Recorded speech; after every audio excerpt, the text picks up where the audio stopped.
Baik, Assalamualaikum warahmatullahi wabarakatuh. Selamat malam, mahasiswa Teknik Informatika semester 5. Jadi, pada hari ini saya akan menjelaskan tentang materi minggu ke-9, kesehatan kerja dan kesehatan lingkungan kerja. Oke, langsung saja kita mulai materinya.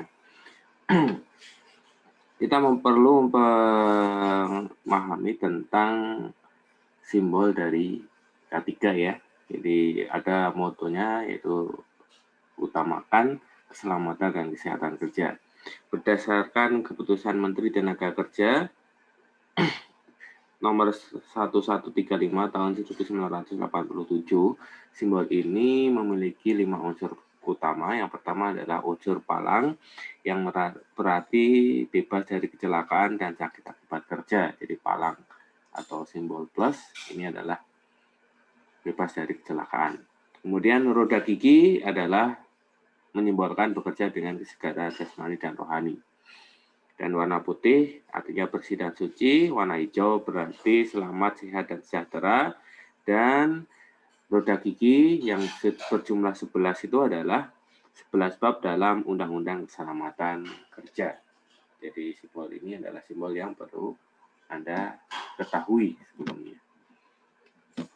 Oke, bebas dari kecelakaan kerja dan sakit akibat kerja. Jadi kecelakaan kerja bisa mengakibatkan cedera dan kematian, kemudian sakit akibat pekerjaan, bisa juga sakit akibat lingkungan kerja, dan bisa juga sakit akibat lainnya. Karena HIV dan AIDS, nafsa, dan mungkin sekarang faktor yang terpenting terkait perkembangan saat ini adalah terjangkit virus COVID-19. Itu yang perlu kita bahas dan kita pahami saat ini.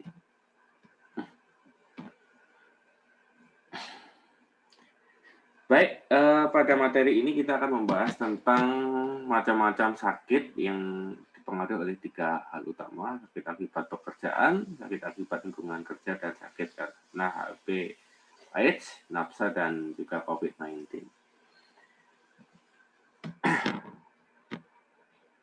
Kemudian kalau sakit akibat lingkungan kerja itu dipengaruhi oleh beberapa hal, salah satunya adalah bahaya lingkungan kerja seperti faktor fisika, kimia, biologi, psikologi, dan fisiologi.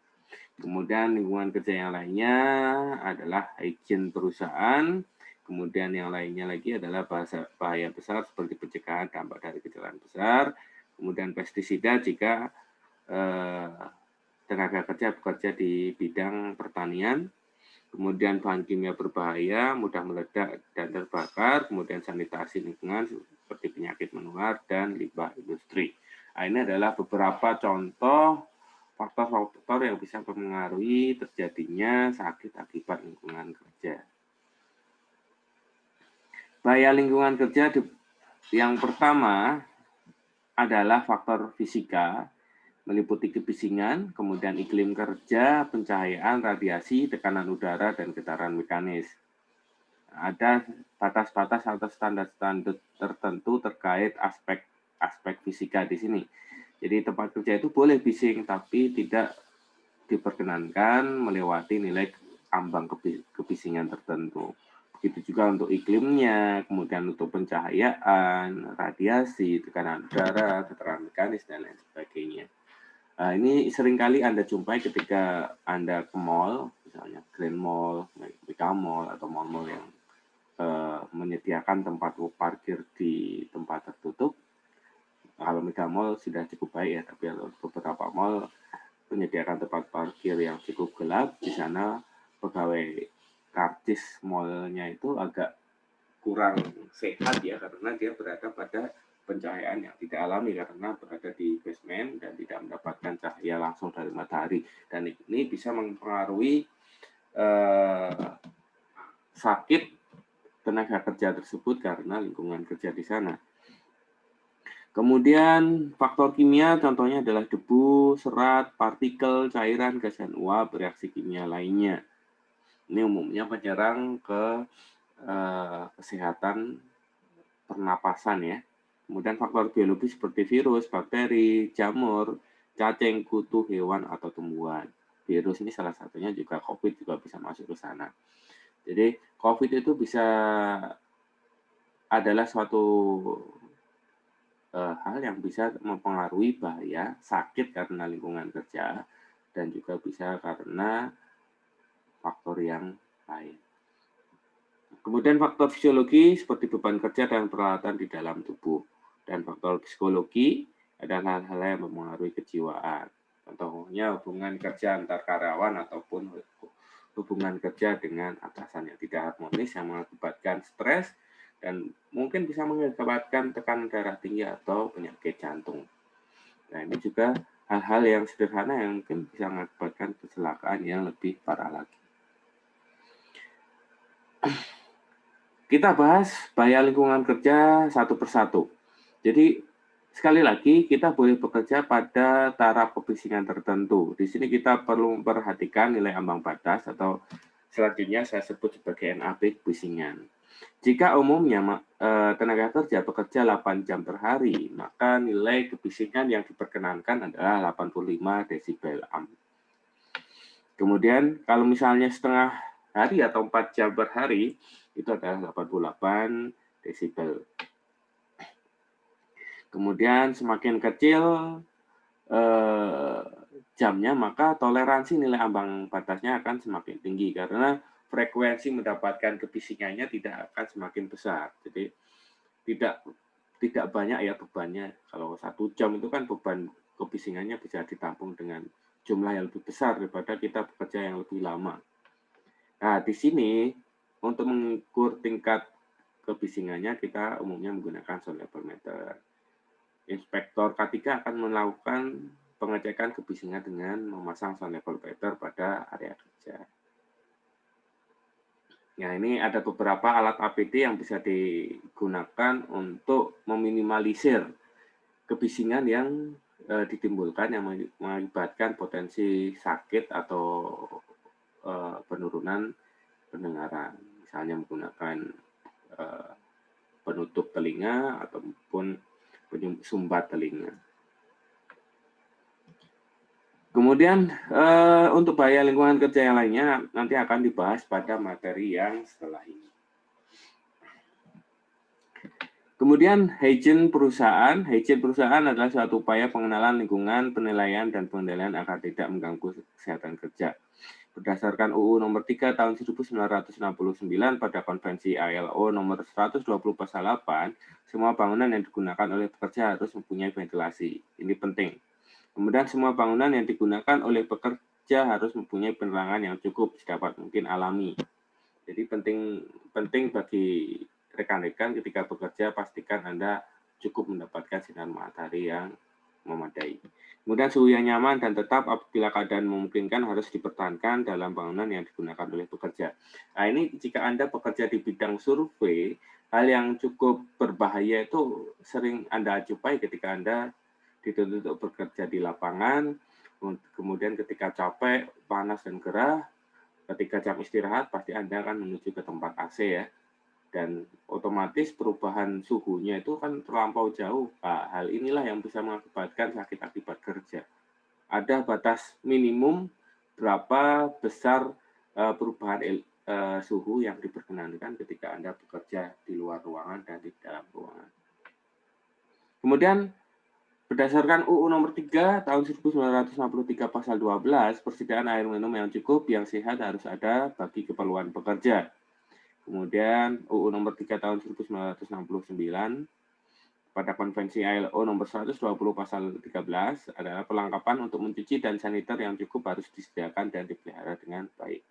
Kemudian dilanjutkan lagi pada konvensi ILO nomor 120 pasal 9, semua bangunan yang digunakan oleh pekerja harus mempunyai penerangan yang cukup sedapat mungkin alami dan fasilitas yang sesuai untuk mengganti, menyimpan, dan mengeringkan pakaian yang tidak dipakai pada waktu bekerja harus disediakan dan dipelihara dengan baik. Nah, ini penting juga beberapa perusahaan yang di mana pekerjanya itu ditempatkan pada mes, maka diperlukan fasilitas untuk tempat seperti ini, sesuai pada UU nomor 3 tahun 1969 pasal 15. Faktor lingkungan kerja yang lainnya adalah bahaya besar seperti bencana alam dan ulah manusia seperti gempa bumi, gunung meletus, banjir, kecelakaan kapal, dan lain sebagainya. Hal ini perlu dilakukan penyediaan tangkap darurat. Kemudian pestisida bagi tenaga kerja yang bekerja di bidang pertanian dan perkebunan umumnya akan mendapatkan potensi adanya pestisida ya, karena kita menggunakan pestisida di mana semua zat kimia dan bahan lain serta jasa teknik dan virus yang digunakan untuk memberantas hama, rerumputan, merangsang pertumbuhan tanaman, dan lain-lain. Sehingga tidak hanya hama saja yang diberantas oleh pestisida, namun pestisida ini juga memiliki efek yang tidak baik juga. Namun ada ambang batasnya. Di sini ada upaya K3, salah satunya adalah pemaparan tidak boleh lebih dari 5 jam per hari dan atau 30 jam per minggu. Jadi seorang tenaga kerja yang bekerja di bidang pertanian, perkebunan ataupun agrikultur, di mana tenaga kerja tersebut bagian penyemprotan pestisida, maka jam kerjanya tidak boleh lebih dari 5 jam. Dan harus memakai APD ya, sarung tangannya menggunakan bahan karet atau bahan yang tidak mudah diserap oleh beberapa macam koloid. Kemudian upaya yang berikutnya adalah menjaga kebersihan badan dan pakaian kerja. Jadi sering mandi, rutin mandi, dan sering mengganti pakaian kerjanya. Kemudian bahan kimia berbahaya, kategori bahan kimia berbahaya ada macam-macam. Misalnya bahan korosi itu disimbolkan pada gambar di sebelah kiri ini. Kemudian bahan eksplosif, mudah meledak, simbol hitam pada dasar kuning atau jingga.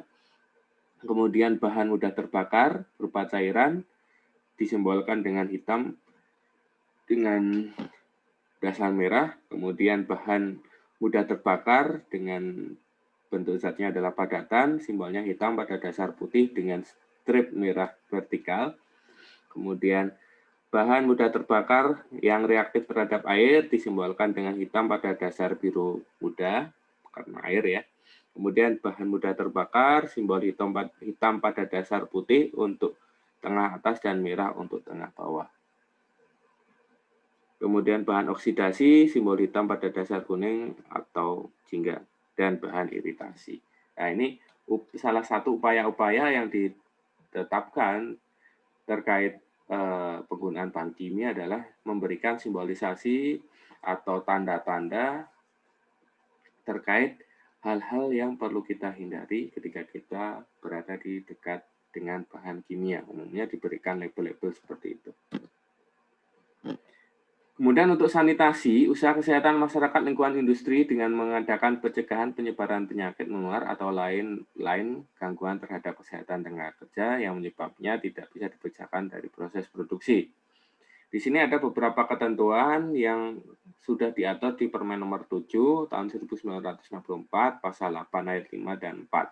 Di mana penyediaan air bersih yang dapat diminum harus disediakan oleh perusahaan, kemudian kebersihan penyediaan makanan juga harus dipastikan, pencegahan serangga dan binatang pengerat, nah ini kecoak dan tikus ya, ini umum terjadi apalagi di beberapa industri yang mungkin tingkat kebersihannya tidak dijaga dengan baik. Kemudian housekeeping, penanganan limbah industri, dan penyediaan kakus. Di sini berdasarkan Permen Nomor 7 tahun 1964 pasal 6, ini disebutkan bahwa satu kakus itu hanya untuk 1-15 pekerja. 4 kakus untuk 46-60 pekerja. Jadi, Anda harus perhatikan di tempat kerja Anda, itu apakah kakusnya itu sudah mencukupi atau belum. Misalnya, kita lihat saja di kampus Politeknik Negeri Batam ya. Kampus Politeknik Negeri Batam. Intensitas jumlah mahasiswa misalnya ya. Kita lihat pada setiap lantai ya. Misalnya kita ambil aja yang sering kita jumpai di Design Factory, Teknik Kimia. Lantai 5 terdiri dari berapa lab itu? Lab GIS 1, kemudian lab PC 1, kemudian ruang kelas 1, dan ruang dosen 1. Asumsikan setiap ruang kelas itu ada 30 ya, berarti ada 90, kemudian ada dosennya 5, anggap saja 95. Maka kalau misalnya ada 95 pada satu lantai, maka pada lantai itu wajib ada 6 kakus. Namun kalau kita hitung pada lantai 5 di Deceng Vektor itu belum mencukupi ya, karena jumlahnya hanya ada 4. 2 untuk laki-laki dan 2 untuk perempuan. Namun karena ini adalah fasilitas umum, maka kita bisa memprediksi secara gambaran kasarnya ya, di mana pada satu waktu seluruh mahasiswa itu berkumpul pada tempat yang sama dengan jumlah yang sekian itu. Kemudian karena ini bangunannya bertingkat, maka kita bisa meminimalisir atau memenuhi Permen nomor 7 pasal 6 ini karena di lantai bawah dan atasnya itu juga tersedia kampus yang mencukupi juga. Kemudian limbah industri ada 3 macam, yaitu aliran keluar bahan gas atau polusi udara, aliran keluar bahan cair, dan aliran keluar bahan padat. Ini masing-masing juga mengakibatkan potensi yang kurang baik juga.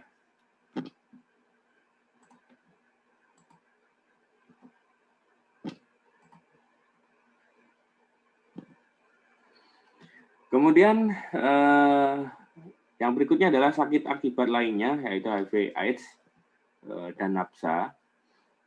Upaya pencegahan penyakit akibat kerja, contohnya adalah pengendalian lingkungan kerja dan bahan berbahaya, pemeriksaan kesehatan tenaga kerja dan diagnosis penyakit akibat kerja, penyelenggaraan pelayanan kesehatan kerja dan personal kesehatan kerja, pelaksanaan P3K di tempat kerja meliputi personil dan fasilitas P3K, gizi kerja dan penyelenggaraan makanan bagi tenaga kerja atau kantin, dan program pencegahan HIV dan AIDS, narkoba di tempat kerja. Nah, ini masing-masing poin ini atau 6 poin ini akan kita bahas keseluruhan di materi pada hari ini. Oke, pemeriksaan kesehatan tenaga kerja, diagnosis penyakit akibat kerja ini sudah diatur di Undang-Undang Nomor 1 Tahun 1970 Pasal 8, ayat 1, 2, dan 3 di Undang-Undang Keselamatan Kerja. Nah, di sini bahwa pengurus diwajibkan memeriksakan kesehatan badan, kondisi mental, dan kemampuan fisik pekerja yang akan diterimanya maupun akan dipindahkan sesuai dengan sifat-sifat pekerjaan yang diberikan kepadanya. Nah, umumnya pemeriksaan kesehatan ini seringkali dijumpai untuk beberapa perusahaan yang membutuhkan tenaga kerja yang memang optimal untuk bekerja di industri tersebut. Umumnya ada rekrutmen yang disebut medical check-up. Dan medical check-up ini sedikit berbeda ketika rekrutmennya potensi bahayanya tidak tinggi, misalnya rekrutmen sebagai guru misalnya. Rekrutmen sebagai guru mungkin medical check-up-nya hanya tensi, kemudian mata dan sebagainya yang memang fungsionalitas indera-indera itulah yang akan digunakan dalam bekerja. Kalau misalnya industri berat, misalnya di perusahaan tambang, maka medical check-up-nya cukup ketat. Tensinya, kemudian ambience-nya, misalnya tekanan darahnya, kemudian kesehatan mata, telinga, dan lain sebagainya lebih dites. Karena apa? Karena untuk pemeriksaan kesehatan itu disesuaikan juga dengan potensi-potensi beban kerja yang mungkin akan dihadapi oleh setiap tenaga kerja. Jadi berbeda antara satu perusahaan dengan perusahaan yang lain. Kemudian setiap perusahaan juga harus menyediakan pelayanan kesehatan kerja sesuai dengan Permenaker nomor 3 tahun 1982. Ya.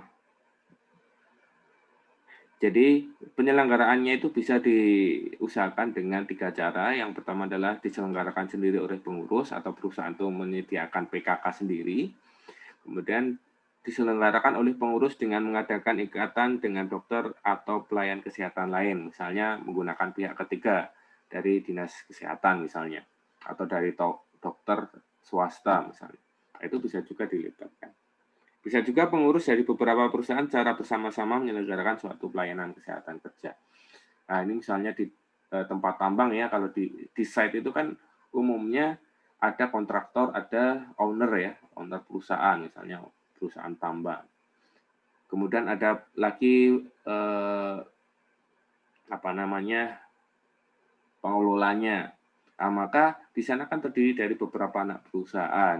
Yaitu untuk mengefisiensi kerja, maka untuk aspek kesehatannya, untuk penyelenggaraan PKK-nya atau pelayanan kesehatan kerja, maka mereka berkontribusi untuk membuat suatu badan atau mengadakan satu PKK yang dia fungsi atau tupoksinya bisa melayani baik itu owner, konsultan ataupun pengelola tambang tersebut. Jadi cara dananya juga lebih murah atau lebih efisien. Kemudian personil bidang kesehatan kerja berdasarkan Permen nomor 1 tahun 1976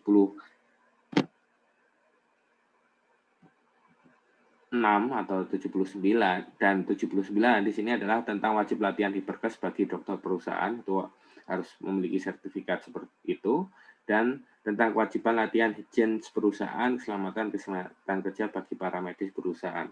Jadi tidak hanya mampu memiliki skill atau kemampuan teknis terkait penanganan kesehatan, tapi juga harus memiliki kemampuan tentang hiperkesnya juga. Kemudian pelaksanaan P3K di tempat kerja meliputi personil dan fasilitas P3K. P3K ialah upaya memberikan pertolongan pertama secara cepat dan tepat kepada pekerja dan atau orang lain yang berada di tempat kerja yang mengalami sakit atau cedera di tempat kerja. Tujuannya adalah memberikan perawatan darurat pada korban sebelum pertolongan yang lebih lengkap diberikan oleh dokter atau petugas kesehatan lainnya. Nah, jadi ini penting juga bagi rekan-rekan yang bekerja di suatu perusahaan. Umumnya nanti Anda ada suatu induksi yang diberikan pelatihan singkat terhadap terkait P3K, supaya Anda bisa melakukan tindakan cepat ketika ada rekan kerja Anda atau Anda sendiri mengalami sakit atau kecelakaan akibat kerja secara mendadak, sehingga Anda bisa melakukan tindakan dini terkait kecelakaan itu.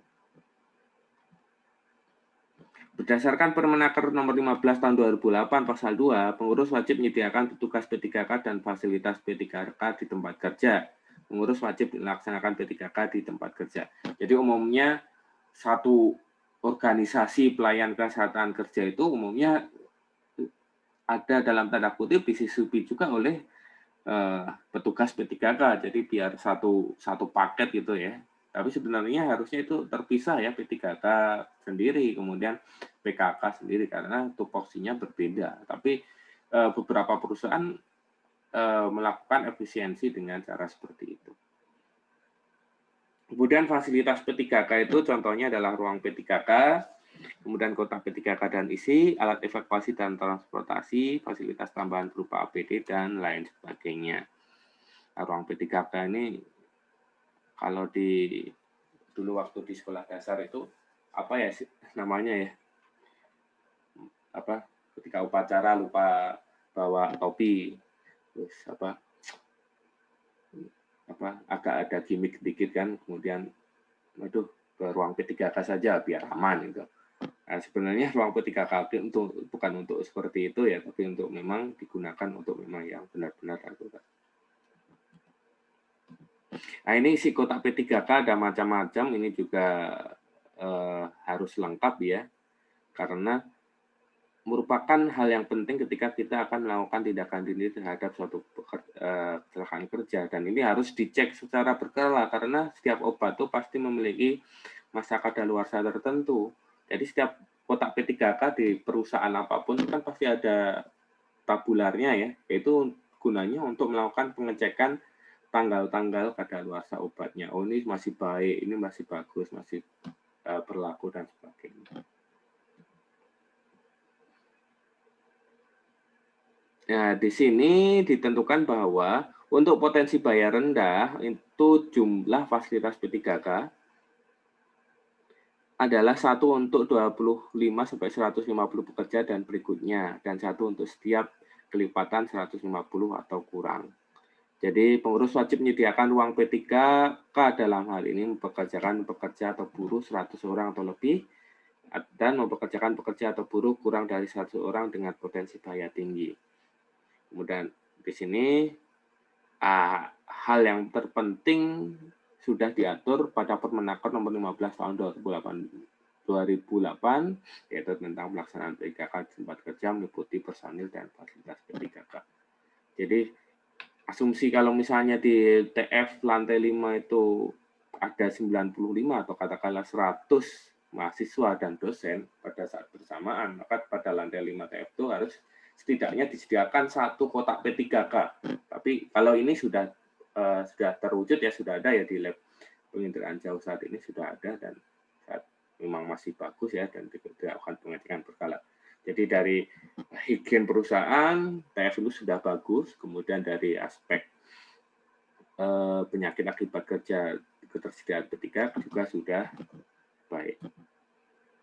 Kemudian gizi kerja dan penyelenggaraan makan bagi tenaga kerja berupa kantin juga penting juga dan sudah ada surat edaran Menteri Tenaga Kerja dan Transmigrasi Republik Indonesia nomor 1 tahun 1979 tentang pengadaan kantin dan ruang makan. Di sini diatur bahwa setiap perusahaan yang mempekerjakan buruh antara 50 sampai 200 orang supaya menyediakan ruang tempat makan perusahaan yang bersangkutan. Semua perusahaan yang mempekerjakan buruh lebih dari 200 orang supaya menyediakan kantin di perusahaan yang bersangkutan. Nah, ini perbedaan yang mendasar bahwa jika karyawannya masih di rentang 50 sampai 200 orang, maka wajib menyediakan tempat untuk makan.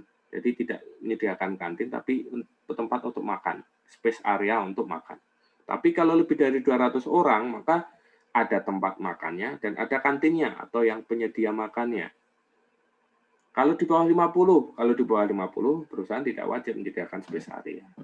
Kalau di kampus kita, karena mahasiswanya banyak, maka lebih dari 200 orang, dosennya juga banyak, maka wajib ada kantin dan ruang makan, dan sudah ada di gedung utama, TF dan Tower A, jadi dalam hal ini Poltek sudah bagus ya. Jadi secara keseluruhannya sebenarnya kampus kita itu termasuk kampus yang sudah menerapkan tahap 3 dengan baik ya. Kemudian berdasarkan surat edaran dari Dirjen Bina Hubungan Ketenagakerjaan dan Pengawasan Norma Kerja dengan surat edaran nomor 86 tahun 1989 tentang perusahaan catering yang mengelola makanan bagi tenaga kerja, dijelaskan bahwa setiap perusahaan catering yang mengelola makanan pada perusahaan harus terlebih dahulu mendapatkan rekomendasi dari Depnaker. Dan rekomendasi diberikan berdasarkan persyaratan kesehatan, higien, dan sanitasi. Jadi penyedia makanannya juga harus ada izin dari Depnaker, tidak sembarangan, tidak ada tender-tenderan dari dalam institusi atau suatu perusahaan ya. Jadi harus ada yang sudah dapat izin dari Depnaker. Oke. Yang berikutnya adalah sakit karena HIV atau AIDS. Nah, ini adalah beberapa tanda yang sering muncul pada fase AIDS. Nah, ini misalnya tubuh tiba-tiba kurus kering, kemudian beberapa saraf atau beberapa indera dalam tubuh kita akan mengalami pelemahan sehingga agak kurang responsif untuk menerima respon dari yang lain. Oke, media penularan HIV/AIDS itu bisa dari darah atau transfusi dan cairan vagina atau sperma. Sekali lagi, patut diperhatikan bahwa, ini yang penting nih ya, ketika kita ketemu dengan orang yang positif AIDS, itu jangan hindari orangnya, tapi hindari penyakitnya. Beda kalau kita ketemu dengan orang yang positif COVID-19. Sekali lagi, kita bukan berusaha mengucilkan orangnya, tapi kita mencoba mencegah penularan penyakit COVID-19 dengan menjaga jarak dengan orang yang terpapar virus COVID-19. Cuma kalau misalkan dengan yang terpapar positif HIV/AIDS, ada dua hal yang bisa mengakibatkan penularan, yaitu dari darah, menggunakan media apapun itu, kemudian dari sperma atau cairan vagina. Nah, misalnya Anda tinggal satu rumah dengan pengidap penyakit HIV atau AIDS, maka itu tidak menjadi masalah. Karena apa? Karena penularannya tidak semudah ketika kita di masa COVID-19 ini. Karena HIV tidak menular melalui air liur, keringat, sentuhan, ciuman, gigitan nyamuk, atau bekas toilet. Jadi ketika Anda makan, kemudian menggunakan sendok yang sama, selama yang HIV/AIDS itu tidak mengalami luka di bibirnya ketika makan gunakan sendok tangan, berarti sendok Anda masih aman untuk digunakan. Kemudian jika menggunakan toilet yang sama, jika dibersihkan dengan baik, tidak ada meninggalkan bekas darah atau bekas yang lainnya, itu juga masih bisa digunakan. Jadi ada dua hal penting penularan HIV dan AIDS itu karena adanya darah dan cairan vagina atau sperma. Nah itu ya, jadi seringkali kita parno orang yang HIV AIDS dekat dengan kita pasti ketularan, tidak semudah itu ya. Tapi kalau ibu positif HIV mengandung ke anak yang dikandung, maka dia ketika dia menyusui juga anaknya juga akan positif HIV. Maka beberapa caranya menggunakan apa? Menggunakan APD, misalnya ketika berhubungan suami istri menggunakan kondom misalnya. Kalau misalnya sudah sah ya, tapi kalau belum sah ya berarti nggak boleh. Tapi sekarang kenyataannya kan di beberapa tempat sudah terbuka untuk jual beli ini ya, kondom ya, di Indomei gitu kan, di Alfamei juga ada, semua ada ya. Kemudian tidak hanya sebatas di apotek saja, semuanya sudah menyediakan. Bahkan ada hari HIV/AIDS dunia itu ada yang pelaksanaannya menyebarkan kondom secara cuma-cuma bagi pengendara di jalanan ya. Ini budaya di Amerika ya, dan beberapa pernah terjadi di Indonesia, entah di Surabaya atau Jakarta pada tahun 2014 atau 2016 ya. Hari HIV/AIDS dunia membagikan kondom secara gratis ke pengendara ibu kota. Kemudian ada dengan aksi Stop AIDS dengan memberikan poster, banner, dan lain sebagainya yang menjelaskan tentang betapa bahayanya kita ketika kita membudayakan seks bebas. Kemudian yang berikutnya adalah korban nafsa. Nah, ini di kiri bawah ini dulu pada tahun 2011-an ini cukup populer ya, mungkin generasi Anda sedikit berbeda dengan saya ya. Tapi mungkin dari rekan-rekan udah ada yang tahu ya, kasus menabrak anak-anak kecil yang sedang habis bermain sepak bola, dan ternyata ketika dicek yang menabrak itu memang positif menggunakan nafsa. Nah, ini ada beberapa efek yang bisa diakibatkan oleh narkoba yang bisa disebabkan pada mata, kemudian otak, pencernaan, pada jantung, dan pada kulit. Dan ini bisa silakan Anda lihat sendiri. Nah, ini contoh-contoh nafsa ya, narkotika dan zat adiktif ya. Narkotika, psikotropika, dan zat adiktif. Nah, ada misalnya heroin, sabu.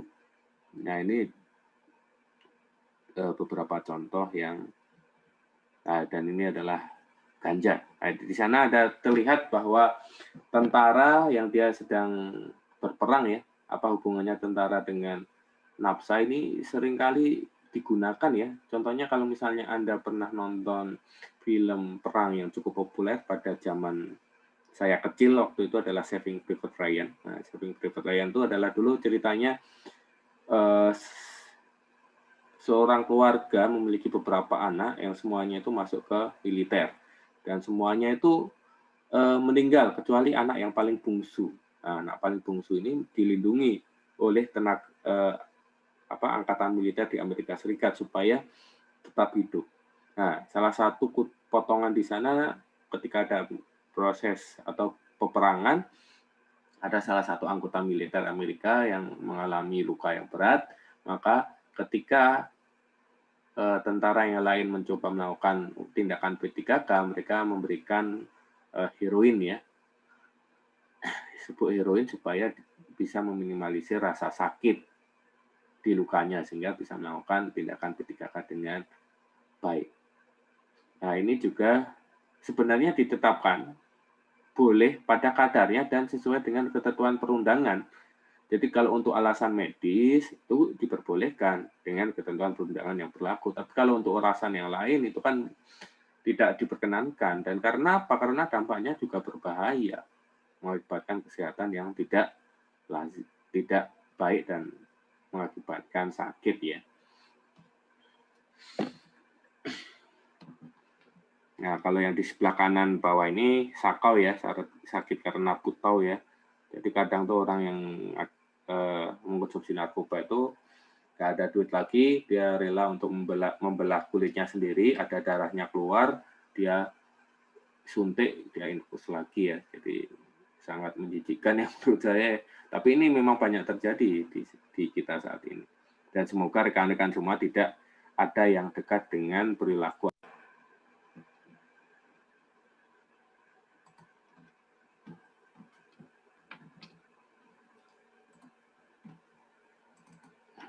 Oke, tadi sempat ada gangguan koneksi ya, jadi kita lanjut saja.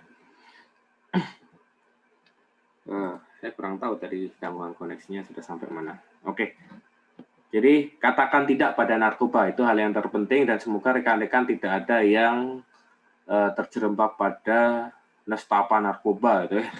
Karena ini tidak ada yang menguntungkan bagi kita. Nanti kecanduan Anda akan rugi semuanya. Oke, ekonomi kerja ini juga nanti akan dibahas pada minggu-minggu akhir di pertemuan K3 ini. Jadi ini contoh beberapa kebiasaan yang tidak ergonomis, contohnya ketika Anda bekerja dengan posisi kerja yang tidak baik dan tidak memperhatikan aspek ergonomi kerja, itu juga akan mengakibatkan kesehatan pada diri Anda. Nah, misalnya lordosis, skoliosis, itu adalah contoh-contoh penyakit karena budaya kerja yang tidak baik. Contohnya saat ini yang banyak sekali interaksi kita terhadap komputer mengakibatkan penyakit juga jika posisi kerja kita tidak baik. Misalnya jarak monitor dengan mata kita terlalu dekat, itu merusak mata, kemudian posisi duduk yang membungkuk atau terlalu tegak, itu juga mengakibatkan dislokasi misalnya, hal yang terparah, ataupun bisa mengakibatkan lordosis ataupun skoliosis, misalkan tempat duduknya tidak ergonomis. Ini juga ergonomi bekerja yang berikutnya yang tidak baik, yang tidak boleh ditiru juga. Kemudian cara mengangkat barang itu adalah berbeda ya. Jadi ketika kita mengangkat barang tidak diperkenankan beban berat itu langsung diangkat, harus ada ancang-ancang dengan 3 posisi yang berbeda. Nah ini yang sebelah kanan ini adalah salah satu ergonomi kerja. Misalnya duduk tegak, jarak antar mata dengan monitor tidak boleh lebih dari 30, tidak boleh kurang dari 30 cm misalnya. Kemudian karena sekarang kan kalau laptop yang baru ini kan sudah mulai baik ya, kalau dulu kan masih pakai tabung, kemudian berkembang menjadi LCD, kemudian sekarang sudah LED, kemudian jenisnya dulunya TFT, berkembang menjadi IPS, sekarang berkembang menjadi AMOLED, kalau yang sudah bagus ya, di mana sinar hitamnya benar-benar vivid, kemudian bisa mengurangi aspek blue ray yang mengakibatkan kesehatan mata itu juga semakin baik ya, sehingga kalau perangkat kerja saat ini sudah baik. Kemudian ketika mengetik, Anda posisikan tangan itu selalu menyiku, kemudian kakinya tidak boleh menggantung, misalkan telapak kaki Anda itu menapak di tanah, kemudian posisi bangkunya itu bisa diatur naik turun, kemudian tersedia roda supaya kita bisa melakukan relaksasi. Nah ini materi ini akan kita bahas di minggu terakhir di pertemuan K3. Oke, mungkin itu saja materi tentang kesehatan akibat kerja dan kesehatan lingkungan kerja. Semoga materi malam ini bermanfaat dan memberikan ilmu dan wawasan yang cukup bagi rekan-rekan semua. Mungkin itu saja yang dapat saya sampaikan. Silakan Anda pelajari, kemudian Anda tulis komentar di bawah video ini sebagai bukti absensi Anda, dan jika ada beberapa pertanyaan terkait materi ini, silakan Anda tanyakan via grup WhatsApp yang sudah ada. Mungkin itu saja yang dapat saya sampaikan. Akhiri, wassalamualaikum warahmatullahi wabarakatuh.